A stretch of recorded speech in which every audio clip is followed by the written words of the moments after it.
Cada vez que uno pasa a este lugar, siempre en lo personal le pido al Señor que en todo tiempo sea Él hablando y que todas las palabras que yo traigo sean quitadas y que sea el Espíritu hablando a través de los que se paran en este lugar. Y vamos a orar para pedir dirección, para que sea el Espíritu quien hable, para que sea el Espíritu el que nos enseñe, el que nos redarguya, el que nos lleve, el que nos guíe, el que nos guarde y que hable esta tarde. Hermoso Dios, bendecimos tu nombre, Padre. Te hemos cantado alabanzas, Padre. Hemos cantado al Dios que todo lo puede, aquel que dio su vida por nosotros, para darnos vida, para darnos salvación, para pagar un precio tan alto que nosotros no podríamos pagar. Solo tú, Jesús, solo con tu sacrificio, solo con tu sangre derramada, podíamos tener vida, podíamos ser salvos, podíamos ser perdonados, podíamos alcanzar salvación y sanidad, bendito Dios. Padre, bendiga la palabra en esta tarde-noche. Prepara nuestros oídos, nuestros corazones, Padre, nuestro ser, para que podamos recibir la palabra con gozo, con entendimiento, con gratitud, bendito Dios. Gracias, Padre. Bendiga a cada uno de mis hermanos en este lugar, y aquellos que no pudieron venir, sean benditos también. Prospérales en sus trabajos, prospérales en sus negocios, Dios. Gracias, Padre. A ti sea la gloria por los siglos de los siglos, Padre. Amén. Y el título de este tema es: si tuviéramos que pagar por nuestra salvación, ¿cuánto pagaríamos? Abra su Biblia en el libro de Juan, capítulo 19.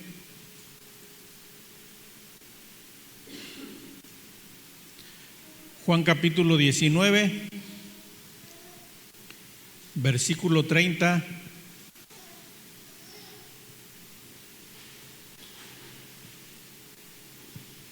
¿Ya lo tienen? Amén. Juan 19, 30 dice: cuando Jesús hubo tomado el vinagre, dijo: consumado es. Y habiendo inclinado la cabeza, entregó el espíritu. Y Lucas capítulo 23, del versículo 44 al 46, dice más o menos lo mismo. Y dice Lucas 23, 44: cuando era como la hora sexta, hubo tinieblas sobre toda la tierra hasta la hora novena, y el sol se oscureció, y el velo del templo se rasgó por la mitad. Entonces Jesús, clamando a gran voz, dijo: Padre, en tus manos encomiendo mi espíritu. Y habiendo dicho esto, expiró. Y habiendo dicho esto, expiró. Y cumplió la tarea, cumplió el cometido de venir, de nacer. Jesús sabía que desde su nacimiento cuál era la tarea que tenía encomendada para la humanidad. Y gracias a Dios porque permaneció firme, porque en los últimos momentos, algunas horas atrás, antes de ser arrestado, Él estaba orando. Y Él le pedía al Padre que si fuera posible pasar la copa, no beber la copa, no padecer, no ser crucificado, no tener muerte de cruz, que si fuera posible para Él, pues para Él estaba bien. Pero aún con todo eso dijo: para mí está bien y estaría perfecto que si por mí fuera yo pasar esta copa, Padre, pero que no se haga lo que yo quiero, sino la tarea que tú me has encomendado.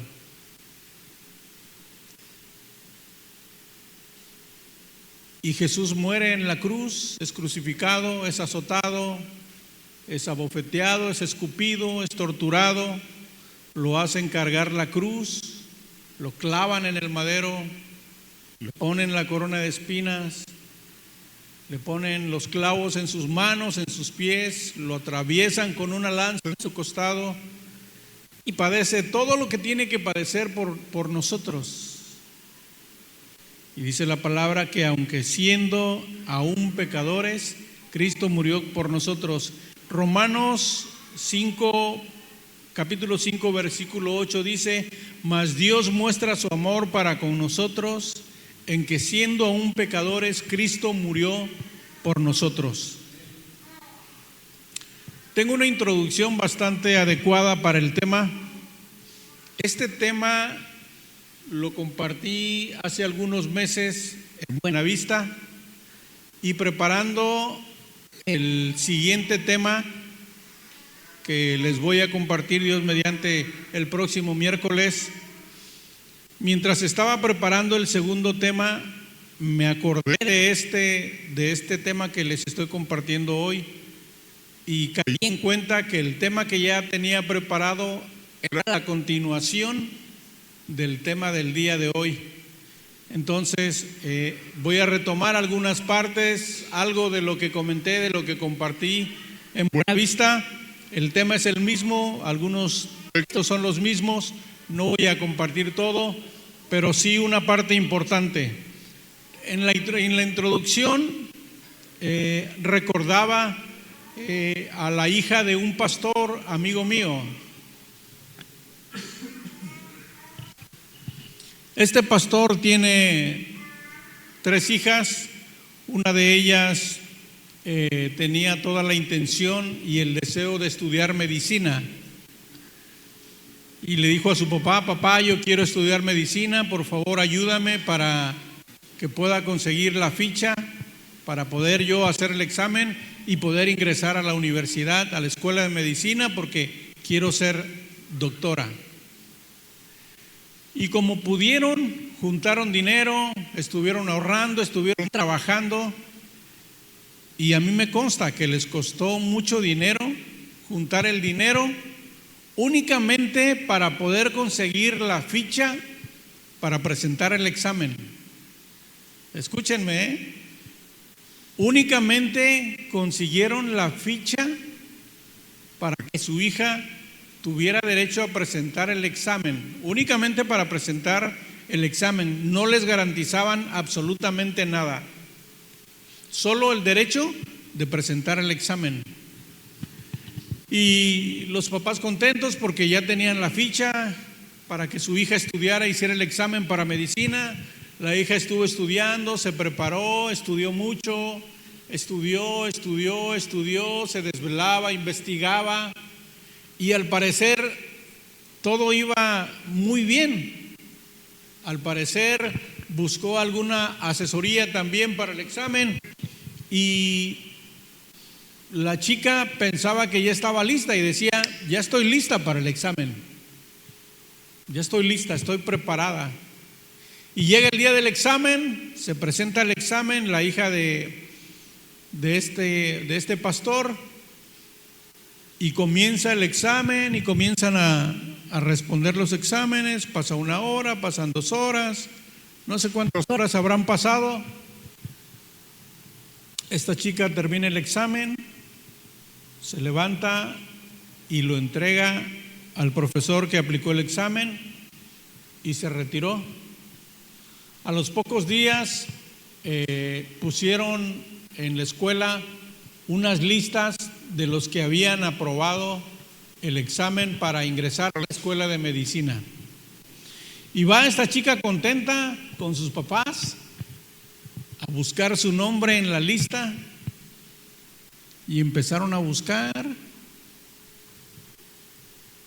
y repasaron todas las listas, y dijo la chica: probablemente me anotaron mal o me anotaron en otro lugar.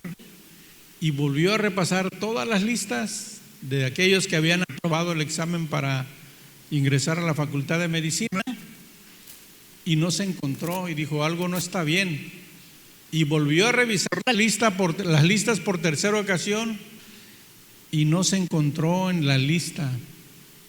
Hermanos, resulta que esta chica no había aprobado el examen de medicina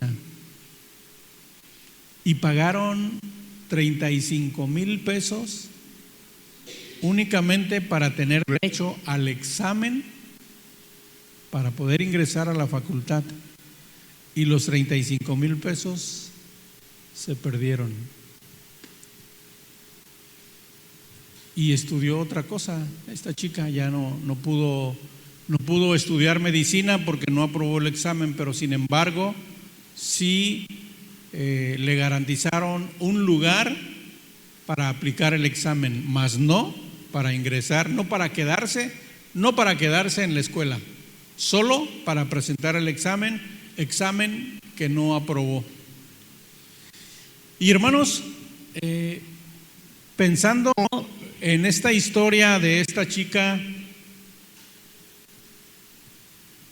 muchos de nosotros, y quiero hablar en primera persona, muchas veces nos ha pasado o me ha pasado que de repente pues como que no tengo muchas ganas de venir al templo porque me siento cansado, porque tengo hambre, porque simplemente hoy no quiero venir.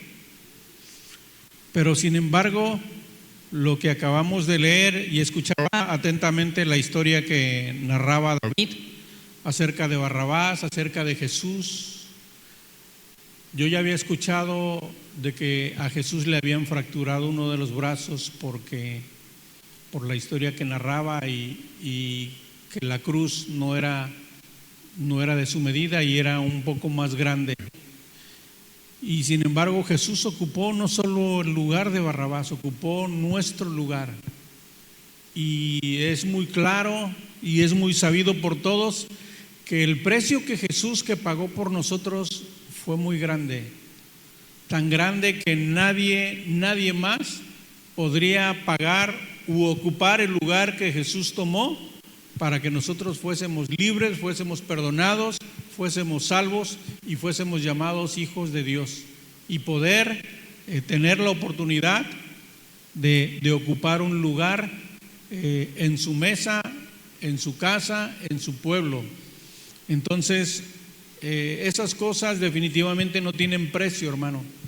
Pero si nosotros tuviésemos que pagar por nuestra salvación, digamos no por nuestra salvación, si nosotros como esta chica, como esta hija de pastor, tuviéramos que pagar únicamente para tener el derecho de congregarnos en la iglesia, únicamente para ocupar un lugar en la iglesia y decir, bueno, nosotros o yo pertenezco a la iglesia Punto de Gracia y soy miembro de la iglesia y me congrego ahí y participo y canto y alabo y hago y participo en todas las actividades. Pero hermanos, si nosotros tuviéramos que pagar económicamente, efectivo, para ocupar nosotros un lugar aquí en la iglesia, ocupar un lugar, asegurar nuestro lugar, no para ser salvos, únicamente para congregarnos, así como esta chica tuvo la oportunidad únicamente de obtener la ficha para el examen, mas no le garantizaba que se quedara. Si nosotros tuviéramos que pagar, repito, no por la salvación, porque la salvación es la segunda parte, que tuviéramos únicamente que pagar para tener la oportunidad de ocupar un espacio y de estar aquí y de tener el derecho de ser miembros de la iglesia Punto de Gracia, ¿cuánto les gusta que tuviéramos que pagar? ¿100,000 pesos? 100,000 pesos por cada uno de nosotros, por cada integrante de la familia. Y que no solo tuviéramos que pagar, sino que ganáramos el mínimo. Digamos que yo tengo un trabajo en donde gano el mínimo y mi anhelo, mi gran deseo es pertenecer a la iglesia, a la congregación Punto de Gracia, pero tengo que pagar 100,000 pesos. Tendría que empezar a trabajar para juntar el dinero. Trabajar. Pero resulta que yo tengo una esposa y tengo 5 hijos. ¿Cuánto sería por 7 personas? Considerando que por cada uno son 100,000 pesos, ¿juntaríamos el dinero para tener el derecho únicamente de congregarnos en la iglesia? El segundo tema que les voy a compartir, y verán que tiene mucha relación con por eso decidí compartir primero este tema, porque me di cuenta que el siguiente tema, pues es la segunda parte. Y el segundo tema se llama al que no le cuesta, no le duele. Y tiene mucha relación con esto, hermano. Jesús pagó un precio muy alto por nosotros, tan alto que, repito, nadie de nosotros podría pagarlo, nadie. Jesús tomó nuestro lugar y pagó el precio por nuestra salvación, para que fuésemos libres por nuestros delitos y pecados. Pero que tuviéramos únicamente que pagar por el derecho para congregarnos, porque después viene este segundo tema. Si no nos cuesta, no nos duele. ¿Será por esa razón que de repente estamos tan apáticos? Estamos con tanta flojera, nos sentimos, y hablo por mí porque muchas veces me ha pasado. De repente decimos, no voy a ir, hoy no, mañana o el domingo. Como si le hiciéramos un favor al Señor Jesús, como si fuera necesaria nuestra presencia, tan siquiera para adorar a Dios, de levantar nuestra voz, nuestro cántico, nuestra gratitud, nuestra adoración delante de Dios, como si Dios necesitara de nosotros. Y no es así, hermanos. Pero por amor, Jesús murió por nosotros.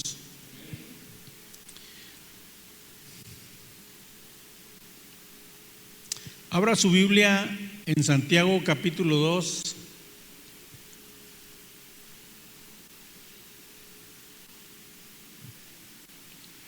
Y pensando que ya cubrimos la cuota de los 100,000 pesos por cada uno de nosotros para ser parte de la iglesia. En el tema que sigue, hermanos, vamos a ver una serie de puntos para ver si lo que pagamos únicamente para pertenecer a la congregación va a ser suficiente o si nos va a alcanzar para poder llegar a la meta. Santiago capítulo 2, del versículo 1 al versículo 17, hablando de la salvación. Y usted me podrá decir, hermano, pero la salvación es por gracia de Dios, es un regalo de Dios. Definitivamente, hermano, que es un regalo de Dios. Pero muchas veces no hemos valorado, hemos menospreciado ese regalo tan importante, tan grande, tan valioso. Y pues no solo es por gracia, de verdad que es un regalo, y gracias a Dios por la salvación y por su sacrificio y por su entrega. Santiago capítulo 2, del versículo 1 en adelante, lo leemos y dice: hermanos míos, que su fe en nuestro glorioso Señor Jesucristo sea sin acepción de personas, porque si en su congregación entra un hombre con anillo de oro y con ropa espléndida, y también entra un pobre con vestido andrajoso, y miran con agrado al que trae la ropa espléndida y le dicen: siéntate tú aquí en buen lugar, y dicen al pobre: estate tú allí en pie, o siéntate aquí abajo mi estrado. aquí bajo mi estrado. ¿No hacen distinciones entre ustedes mismos y vienen a ser jueces con malos pensamientos? Hermanos míos, amados, oigan.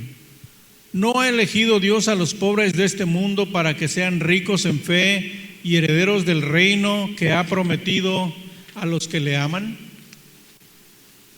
Pero ustedes han afrentado al pobre. ¿No les oprimen los ricos y no son ellos los mismos que les arrastran a los tribunales? ¿No blasfeman ellos el buen nombre que fue invocado sobre ustedes? Si en verdad cumplen la ley real conforme a la Escritura, amarás a tu prójimo como a ti mismo, bien hacen. Pero si hacen acepción de personas, cometen pecado y quedan convictos por la ley como transgresores. Porque cualquiera que guardare toda la ley, pero ofendiere en un punto, se hace culpable de todos. Porque el que dijo, no cometerás adulterio, también ha dicho, no matarás. Ahora bien, si no cometes adulterio, pero matas, ya te has hecho transgresor de la ley. Así hablen y así hagan, como los que han de ser juzgados por la ley de la libertad.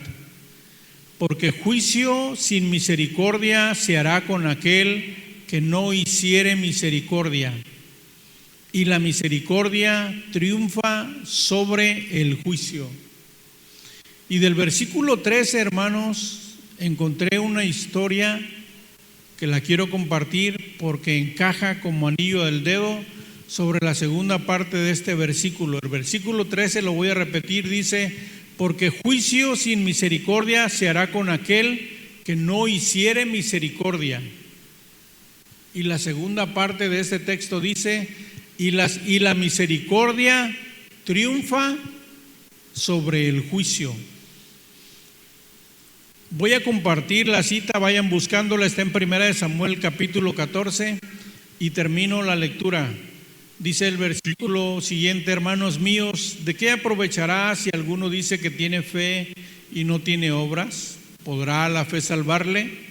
Y si un hermano o una hermana están desnudos y tienen necesidad del mandamiento de cada día, y alguno de ustedes les dice: ve en paz, vayan en paz, caliéntense y sáciense, pero no le dan las cosas que son necesarias para el cuerpo, ¿de qué aprovecha? Así también la fe, si no tiene obras, es muerta en sí misma. Y el libro de Samuel, 1 de Samuel, capítulo 14, cuenta una historia, está un poco larga, pero es una historia muy bonita, verídica, de la cual hoy quiero compartirles para comparar, para hacer ver que la palabra se cumple a cabalidad. Y 1 de Samuel capítulo 14, a partir del verso 1, dice de la siguiente manera: Aconteció un día que Jonatán, hijo de Saúl, dijo a su criado que le traía las armas: ven y pasemos a la guarnición de los filisteos que está a aquel lado. Y no lo hizo saber a su padre. Y Saúl se hallaba al extremo de Gaba, debajo de un granado que hay en Migrón, y la gente que estaba con él era como 600 hombres. Y Ahías, hijo de Ahitob, hermano de Icabob, hijo de Fines, hijo de Elí, sacerdote de Jehová en Silo, llevaba el éfod, y no sabía el pueblo que Jonatán se hubiese ido.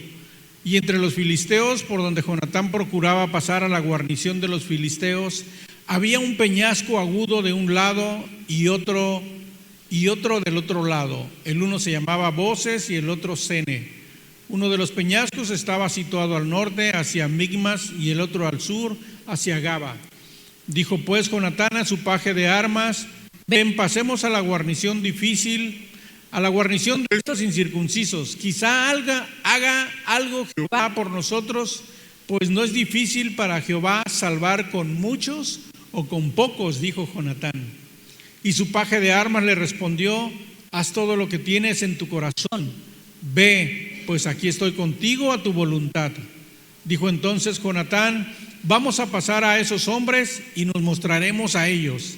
Si nos dijeren así: esperen hasta que lleguemos a ustedes, entonces nos estaremos en nuestro lugar y no subiremos a ellos. Mas si nos dijeren así: suban a nosotros, entonces subiremos, porque Jehová los ha entregado en nuestra mano, y esto nos será por señal. Se mostraron pues ambos a la guarnición de los filisteos, y los filisteos dijeron: he aquí que los hebreos que salen de las cavernas donde se habían escondido. Y los hombres de la guarnición respondieron a Jonatán y a su paje de armas, y dijeron: suban a nosotros, y les haremos saber una cosa. Entonces Jonatán dijo a su paje de armas: sube tras mí, porque Jehová los ha entregado en manos de Israel.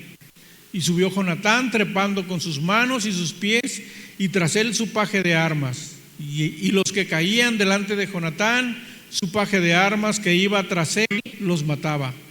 Y fue esta primera matanza que hicieron Jonatán y su paje de armas, como 20 hombres. En el espacio de una media yugada. Leía en la Biblia y me brincó esta palabra. Me preguntaba qué querrá decir o qué será una media yugada de tierra. Buscando en internet encontré que una media yugada es similar a 2.500 metros cuadrados de terreno. Dice el 15: y hubo pánico en el campamento y por el campo y entre toda la gente de la guarnición, y los que habían ido a merodear, también ellos tuvieron pánico, y la tierra tembló. Hubo pues gran consternación, y los centinelas de Saúl vinieron desde Gaba de Benjamín, como la multitud estaba turbada, e iba de un lado a otro, y era deshecha. Entonces Saúl dijo al pueblo que estaba con él: pasen ahora revista, y vean quién se haya ido de los nuestros. Pasaron revista, y he aquí que faltaba Jonatán y su paje de armas. Y Saúl dijo a Ahías: trae el arca de Dios, porque el arca de Dios estaba entonces con los hijos de Israel. Pero aconteció que mientras aún hablaba Saúl con el sacerdote, el alboroto que había en el campamento de los filisteos aumentaba e iba creciendo en gran manera. Entonces dijo Saúl al sacerdote: detén tu mano. Y juntando Saúl a todo el pueblo que con él estaba, llegaron hasta el lugar de la batalla, y he aquí que la espada de cada uno estaba vuelta contra su compañero, y había gran confusión. Y los hebreos que habían estado con los filisteos de tiempo atrás y habían venido con ellos de los alrededores al campamento, se pusieron también al lado de los israelitas que estaban con Saúl y con Jonatán. Asimismo, todos los israelitas que se habían escondido en el monte de Efraín oyeron que los filisteos huían. También ellos los persiguieron en aquella batalla. Así salvó Jehová a Israel aquel día, y llegó la batalla hasta Bet-Aven.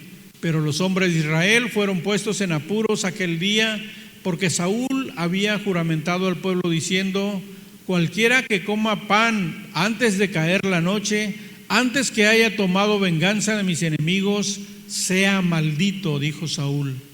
Y todo el pueblo no había probado pan, y todo el pueblo llegó a un bosque donde había miel en la superficie del campo. Entró pues el pueblo en el bosque, y he aquí que la miel corría, pero no hubo quien hiciera llegar su mano a su boca, porque el pueblo temía el juramento. Pero Jonatán no había oído cuando su padre había juramentado al pueblo, y alargó la punta de una vara que traía en su mano, y la mojó en un panal de miel, y llevó su mano a la boca, y fueron aclarados sus ojos. Entonces habló uno del pueblo diciendo: tu padre ha hecho jurar solemnemente al pueblo, diciendo: maldito sea el hombre que tome hoy alimento. Y el pueblo desfallecía. Respondió Jonatán: mi padre ha turbado el país. Vean ahora cómo han sido aclarados mis ojos por haber gustado un poco de esta miel. ¿Cuánto más si el pueblo hubiera comido libremente del botín tomado de sus enemigos? ¿No se habría hecho ahora mayor estrago entre los filisteos? E hirieron a los filisteos aquel día desde Micmas hasta Ajalón, pero el pueblo estaba muy cansado. Y se lanzó el pueblo sobre el botín, y tomaron ovejas y vacas y becerros, y los degollaron en el suelo, y el pueblo los comió con sangre. Y le dieron aviso a Saúl, diciendo: el pueblo peca contra Jehová, comiendo la carne con la sangre. Y él dijo: ustedes han prevaricado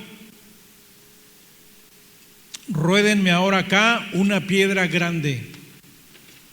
Además dijo Saúl: espárzanse por el pueblo y díganles que me traigan cada uno su vaca y cada cual su oveja, y dególlenlas aquí y coman, y no pequen contra Jehová comiendo la carne con la sangre. Y trajo todo el pueblo, cada cual por su mano su vaca aquella noche, y las degollaron allí. Y edificó Saúl altar a Jehová. Este altar fue el primero que edificó a Jehová.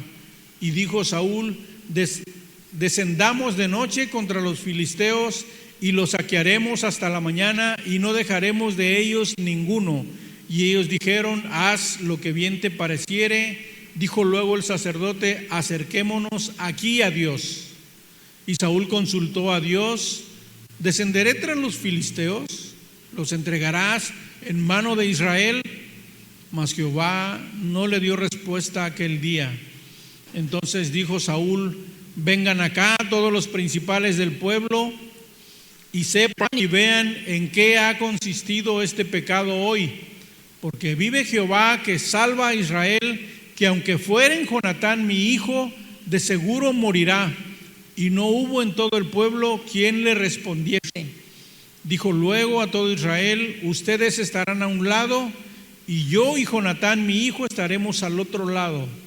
Y el pueblo respondió a Saúl: haz lo que bien te pareciere. Entonces dijo Saúl a Jehová, Dios de Israel: da suerte perfecta. Y la suerte cayó sobre Jonatán y Saúl, y el pueblo salió libre. Y Saúl dijo: echen suertes entre mí y Jonatán mi hijo. Y la suerte cayó sobre Jonatán. Entonces Saúl dijo a Jonatán: declárame lo que has hecho. Y Jonatán se lo declaró y dijo: ciertamente gusté un poco de miel con la punta de la vara que traía en mi mano, ¿y he de morir? Y Saúl respondió: así me haga Dios y aún me añada, que sin duda morirás, Jonatán. Y esta es la parte que concluye la historia, que tiene que ver mucho con la cita que acabamos de leer. Y el versículo 45 dice: entonces el pueblo dijo a Saúl: ¿ha de morir Jonatán, el que ha hecho esta grande salvación en Israel? No será así. Vive Jehová, que no ha de caer un cabello de su cabeza en tierra, pues que ha actuado hoy con Dios. Así el pueblo libró de morir a Jonatán. Y el texto dice, la segunda parte del texto dice, bueno, voy a leer todo el texto para que entendamos la historia que acabamos de leer. El versículo 13 dice: porque juicio sin misericordia será con aquel que no hiciere misericordia. Y dice la segunda parte del texto: y la misericordia triunfa sobre el juicio. Y el rey Saúl determinó juicio contra su propio hijo Jonatán, porque él hizo juramentar a todo el pueblo que nadie iba a probar bocado hasta haber vencido y destruido a sus enemigos. Pero Jonatán no estaba entre ellos. Jonatán estaba haciendo la tarea, él estaba combatiendo y estaba peleando, y por fe fue y luchó y le dijo a su paje de armas: ¿sabes qué? Vamos a pasar de aquel lado, vamos. Y su paje se ha de haber quedado sorprendido. Yo creo que ha de haber volteado a ver, pues vamos, solamente somos dos personas, solo eres tú y yo nada más. Y el Jonatán viene en tron diciendo: vamos. Y la frase que le dice Jonatán es la siguiente: porque Dios puede salvar con muchos o con pocos. ¿Y cuántos eran ellos?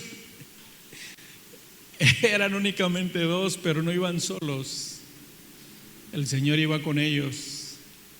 Y desde la antigüedad el Señor ha prometido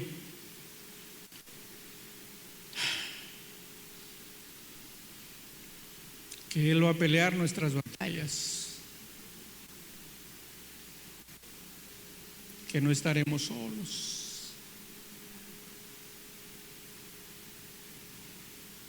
Que Él peleará por nosotros, que Él estará con nosotros, que a pesar de toda la lógica y de todo entendimiento y de toda sabiduría, como dijo Jonatán, Dios puede, así como puede salvar con muchos, puede salvar con pocos.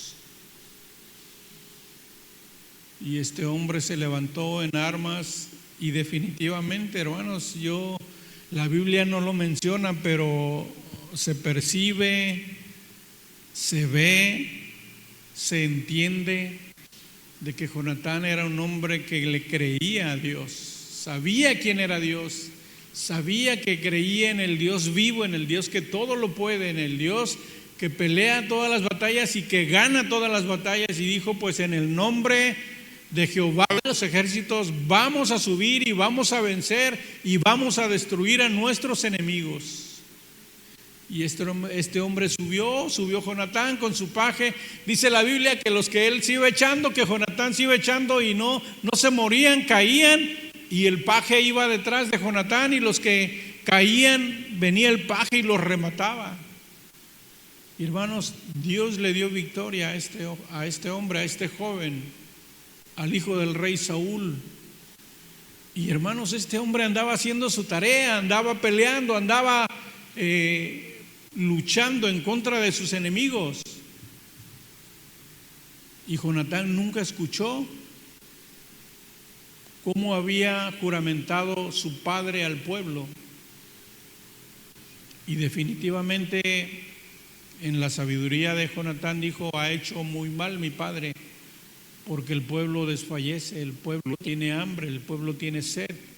Si el pueblo hubiese comido, se hubiese saciado, estaría fuerte el pueblo, estaría listo para pelear y para hacer mucho más estragos todavía de lo que Dios les ha permitido hacer.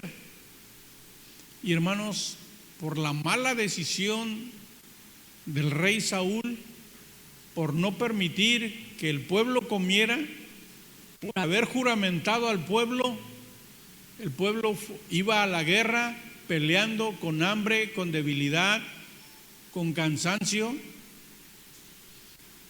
Dios les dio la victoria, por supuesto que sí. Y dice la palabra que ni siquiera tuvieron que meter las manos, porque los filisteos, unos contra otros, enterraron sus espadas. Fue tal la confusión que ellos mismos se mataron. Y David, por no haber pensado lo que dijo, hizo pecar al pueblo, porque por el hambre que llevaban, dice la Biblia que mataron a los corderos, a las vacas, y se comían la carne aún con sangre. Y ahí hizo pecar David al pueblo. Y por si fuera poco, todavía dice: no, pues le dice al sacerdote: vamos a buscar a Dios, vamos a pedir la guianza para ver si vamos y vamos a pelear en contra de los filisteos. Y hermanos, Dios no le respondió y se quedó callado. ¿Por qué fue? Porque David hizo pecar al pueblo, porque David hizo pecar al ejército, no permitiéndoles que comieran antes de ir a la guerra. Por esa falta, Dios no le respondió a David. Y sin embargo David le dijo al sacerdote: a ver, vamos a pedirle a Dios que eche suertes. Por un lado voy a estar yo con mi hijo Jonatán, y por el otro lado el pueblo. Y pidieron suerte perfecta a Dios. Y dice la Biblia que la suerte cayó entre Saúl y Jonatán. Y volvieron a echar suerte, y la suerte cayó sobre Jonatán. Y le dice el rey Saúl: lo siento, hijo, serás muy mi hijo, pero hoy tienes que morir por haber faltado. ¿Realmente faltó Jonatán? No faltó porque él nunca escuchó lo que su padre le dijo al pueblo.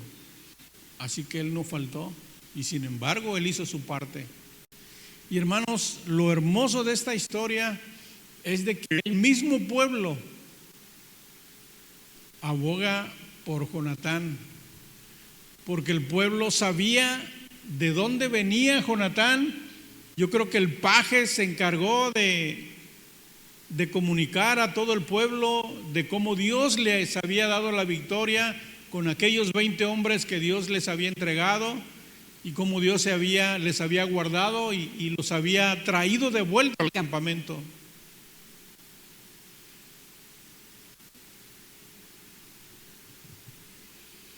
Y la misericordia triunfa sobre el juicio. Y se aplicó completamente esta palabra para Jonatán cuando el pueblo lo libró de la muerte de su propio padre, porque era palabra de rey. Entonces la palabra del rey se tenía que cumplir, pero el pueblo hizo misericordia con Jonatán y le dijo al rey Saúl: oye rey, ¿a poco va a morir tu hijo?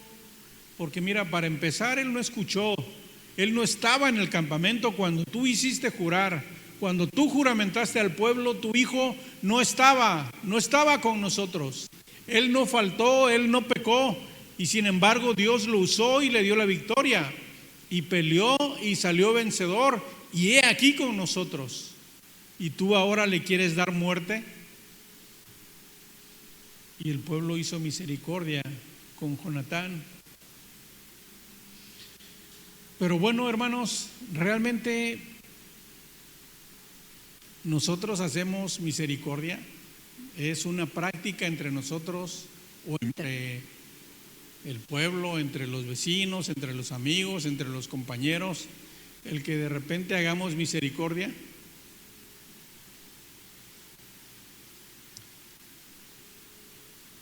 Voy a terminar con esta parte, con estas dos últimas citas. Mateo capítulo 22, versículo 34 al 40. Y pareciera ser que la tarea no es muy difícil.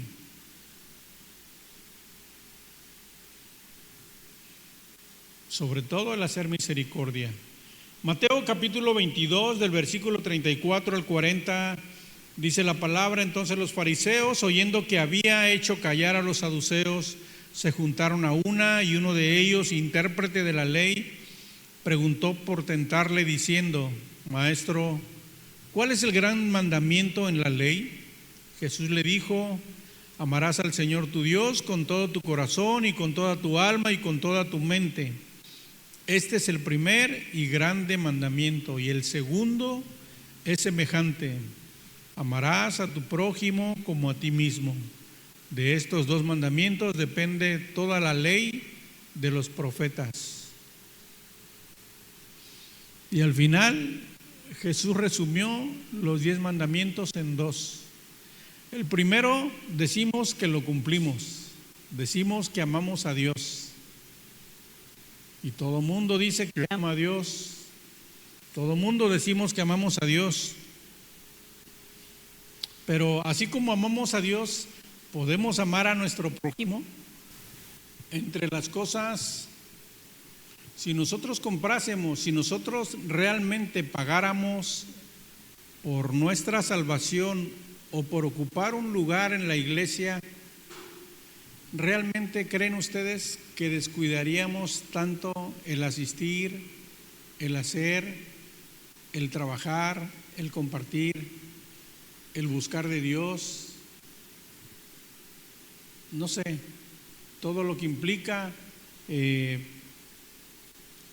trabajar en la obra, buscar la intimidad con el Señor, buscar su presencia, caminar como Él nos ha enseñado a caminar, hacer las cosas como Él quiere que las hagamos. Realmente yo creo que si nosotros tuviésemos que pagar, si tuviésemos que desembolsar por ocupar un lugar en esta iglesia, en este templo, yo creo que estaríamos más atentos en cuidar lo que hacemos, en cuidar las tareas o en cuidar de hacer lo que tenemos que hacer para caminar en la obra y tal vez en algún momento alcanzar la salvación. Si es verdad que es un regalo de Dios, pero comenzar a dar frutos de salvación y hacer frutos de misericordia. Termino con Isaías capítulo 53. Isaías capítulo 53, del versículo 3 al versículo 9, y de ahí nos brincamos al 23 hasta el 25, y dice la palabra, hablando del precio pagado por nuestra salvación: despreciado y desechado entre los hombres, varón de dolores, experimentado en quebranto, y como que escondimos de él su rostro, de él el rostro, fue menospreciado y no lo estimamos. Ciertamente llevó él nuestras enfermedades y sufrió nuestros dolores, y nosotros le tuvimos por azotado, por herido de Dios y abatido. Mas él herido fue por nuestras rebeliones, molido por nuestros pecados. El castigo de nuestra paz fue sobre él, y por su llaga fuimos nosotros curados. Todos nosotros nos descarriamos como ovejas, cada cual se apartó por su camino, mas Jehová cargó en él el pecado de todos nosotros. Angustiado él y afligido, no abrió su boca. Como cordero fue llevado al matadero, y como oveja delante de sus trasquiladores enmudeció y no abrió su boca. Por cárcel y por juicio fue quitado, y su generación, ¿quién la contará? Porque fue cortado de la tierra de los vivientes, y por la rebelión de mi pueblo fue herido. Y se dispuso con los impíos su sepultura, mas con los ricos fue en su muerte, aunque nunca hizo maldad, ni hubo engaño en su boca. Nos brincamos al verso 23 hasta el 25, y dice: por cuanto todos pecaron y están destituidos de la gloria de Dios, siendo justificados gratuitamente por su gracia, mediante la redención que es en Cristo Jesús, a quien Dios puso como propiciación por medio de la fe en su sangre, para manifestar su justicia, a causa de haber pasado por alto en su paciencia los pecados pasados.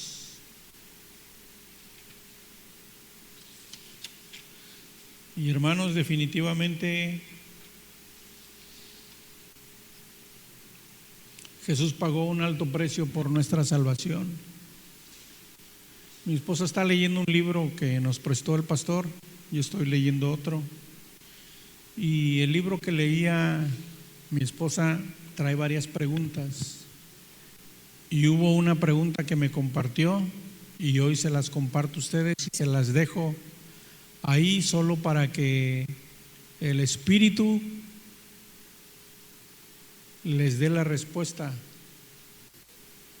En lo personal, en cuanto me hizo mi esposa la pregunta,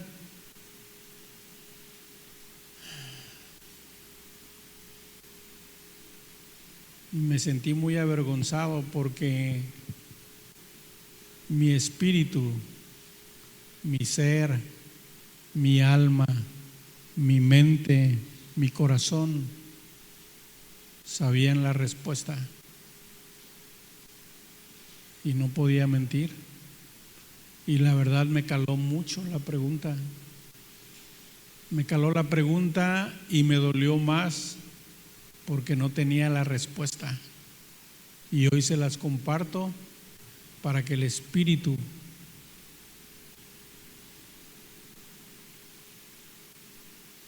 les muestre a ustedes la respuesta que ustedes tendrán, y ni siquiera tienen que decirla. Solo medítenla en su mente y en su corazón. Y mi esposa me hacía la siguiente pregunta. El escritor hacía la pregunta y preguntaba el escritor: ¿consideras que has hecho lo suficiente como para agradecer el sacrificio de Jesús? Y hermanos, yo me avergoncé. O sea, me quedé callado, me quedé mudo y empecé a voltear la vista como no hay justificación, no hay una respuesta que podamos disfrazar, engañar, maquillar, por lo menos en lo que respecta a mí. En lo personal creo que no he hecho nada, hermano, así que me falta muchísimo por hacer, muchísimo para poder merecer el sacrificio, la salvación, el regalo de parte de Dios para mi vida.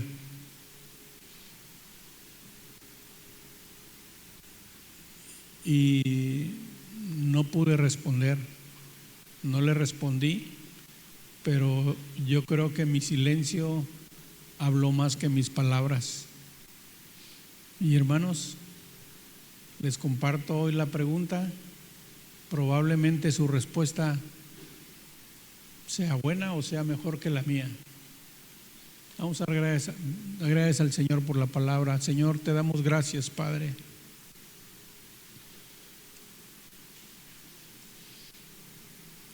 Porque le pediste al Padre, Señor, que si fuera posible que tú no bebieras la copa. En 2 ocasiones se lo pediste, Dios. En 2 ocasiones la misma oración fue para el Padre, que si fuera posible que tú no bebieras la copa, pero que no se hiciera tu voluntad sino la del Padre. Y moriste clavado en la cruz del Calvario. Tu preciosa sangre fue derramada para darnos vida, para darnos salvación, para darme salvación, bendito Dios. Y cuánto hemos menospreciado, cuánto hemos hecho de menos el sacrificio, cuán poco hemos valorado la mayor de las veces todo lo que has hecho por nosotros. Pareciera ser que de esa forma correspondemos a tu sacrificio, al pago de nuestra salvación, Señor. Te pido perdón, Padre, me siento avergonzado, Dios. Desde el momento en que me hicieron la pregunta, no pude responder. Mi boca enmudeció, Padre, porque he dejado de hacer muchas cosas, Dios.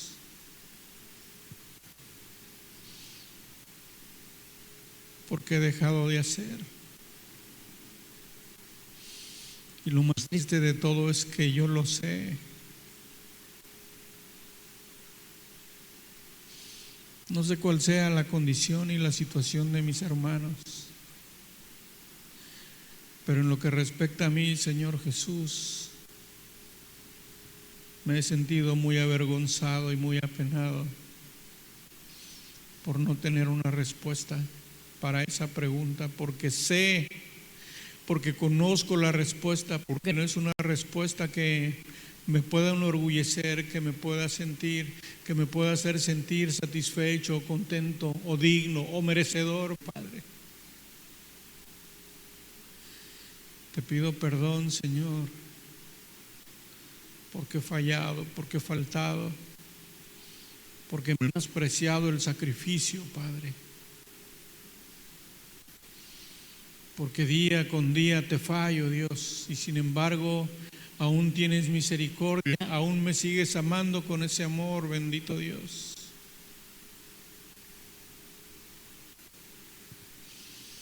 Es tu palabra, mas Dios muestra su amor para con nosotros, en que siendo aún pecadores, Cristo murió por nosotros para darnos vida.